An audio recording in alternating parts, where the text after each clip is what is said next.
Steve. Absolutely. And for the first time in the history of the United States, the official prayer breakfast of the United States, quote, under Christians, no longer acceptable.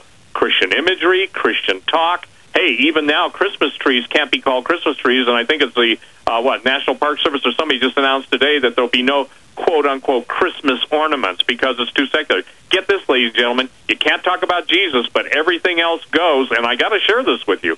This is telling, look, the tree is known by the fruit it bears, and when every single thing is opposed to what this country was founded on, and what was the presidential campaign? This is the greatest country in the world, and we intend to change that. Ladies and gentlemen, wake up. You're being mind-controlled. You're being dumbed down. And that's why everyone is going to be, facing massive unemployment, massive riots. That's why all the prepositioned weapons to the different gangs and the different ethnic groups. By the way, Jesus said nation will rise against nation. That word is ethnics. It means different people groups are going to go at war. This is all stirring the pot, and this is what's going on. And the idea is, listen, as a Montanan citizen, okay, I don't give, I better say this right, I don't care what the official mouthpieces for anything say. The fact that the guys that are going to kill me and my fellow statesmen who happen to believe in states' rights over the constitutional authority, or forgive me, the unconstitutional authority of the state or of the federal government over state government, we're saying, hey, guess what? We live in Montana. We know what's going on. We're the ones running into the Tajik troops on BMW motorcycles. We're the ones seeing and getting the reports from the 7,000 people that have been brought in to secure the border. Now, again, Jason, that's a huge story.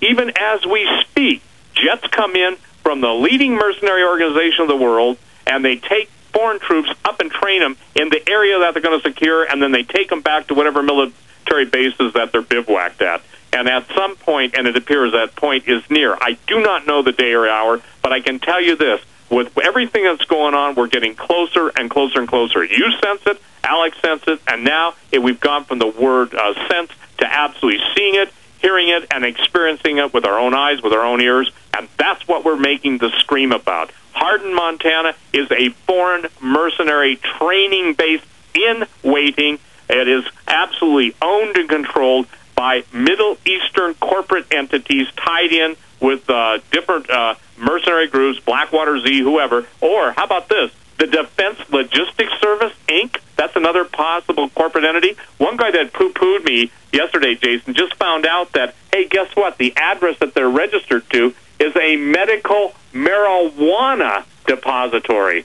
Does that maybe tell you that maybe everything's not on the up and up? Or basically, how about this? One toke over the line, sweet New World Order. You know, the bottom line is that nothing stacks up.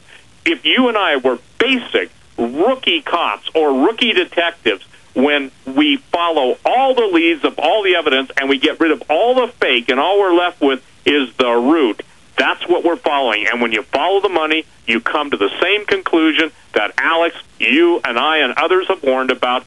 This is absolutely the systematic preparatory phase for the implementation of martial law using foreign mercenary troops who will kill their pre-assigned targets. And ladies and gentlemen, if the public knows that Obama has his hit list, George Bush and Cheney had their hit list, Clinton had his hit list, now they're bringing Clinton in to help Obama with his hit list. Well, ladies and gentlemen, it's way beyond, quote, a vast right-wing conspiracy or even a left-wing conspiracy. This is Luciferian, it's evil, and if we don't stop, and we won't be able to stop it, Jason, but we can help people by the grace of God to save as many lives as possible. The best defense is, number one, acknowledging that the stuff does not add up. I tell people to pray about it. I tell people to do their own homework, but they can't deny that all roads lead to a very wealthy and powerful group of individuals that are systematically going to balkanize the United States, and prior to the official balkanization, they're going to rape, pillage, and plunder.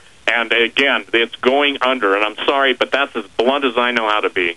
And, you know, Bill Clinton plays into this left-right paradigm on purpose, knowing he works for the globalist, knowing he wants a position at the UN with him and his wife just mused how it was great to be president of the UN for a couple of days, knowing that that organization is what the globalists want as their front group for global governance. He says vast right-wing conspiracy as virulent as ever. Again, trying to break us up into these two-party system of Republican and Democrat, left and right, conservative and liberal. This is about humanity. This is about the Constitution and the Bill of Rights. This is about fighting an upcoming police state that we see ever encroaching right in front of our faces. And now with this in Montana, it has never been this bad, Steve.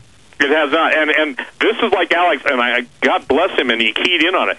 This is the, if you will, this is the igniter key that people have got to recognize. They can say, well, I just hear that as internet rumor. I just hear it as this or that. Listen, I never got the answer to my question. Why was no protest made over police decals?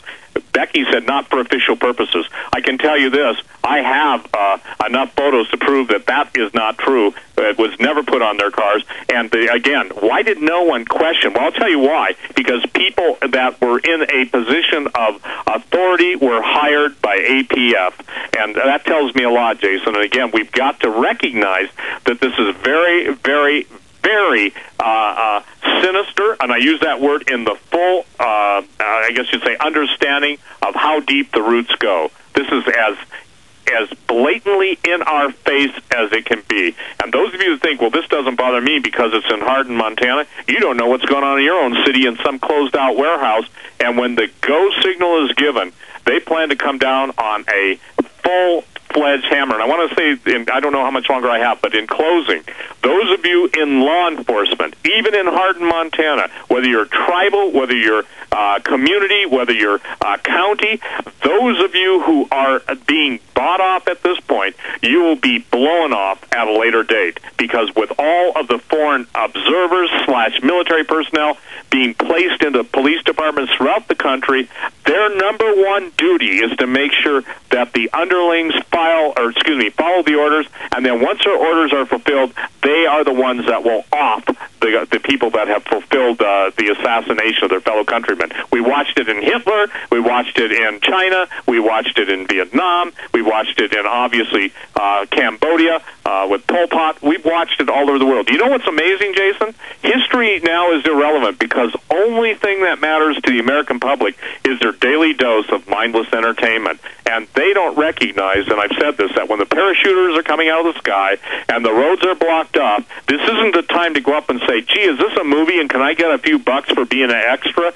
That's the concept that we're fighting in America. We are fighting a mind-controlled, media-manipulated group of individuals that basically cannot see and will maybe not see until it's too late. And that's why we strive, we do everything we can to inform, because the best antidote for fear is the truth, and that's what we're about.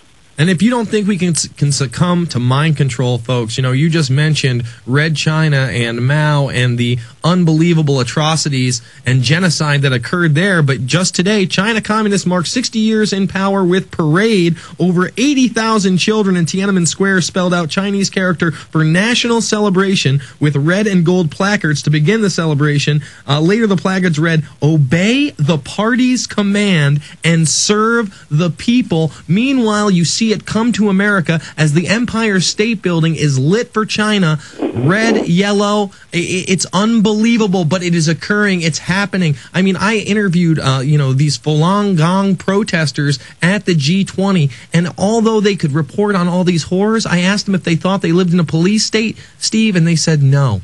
They they can't get past the fact that they live under a communist, oppressive regime, and we're moving closer and closer to that regime as we speak. Any final thoughts, Steve, in the last 20 seconds? Well, last 20 seconds, ladies and gentlemen. As I said, if you will do your homework and follow the leads that are posted on Infowars.com, go and read the Billings Gazette article. It's the news alert of my day on my website, SteveQuayle.com. And then listen to Alex's compilation, because he's there, boots on the ground. And God bless you, Jason. Thanks for what you did at the G20.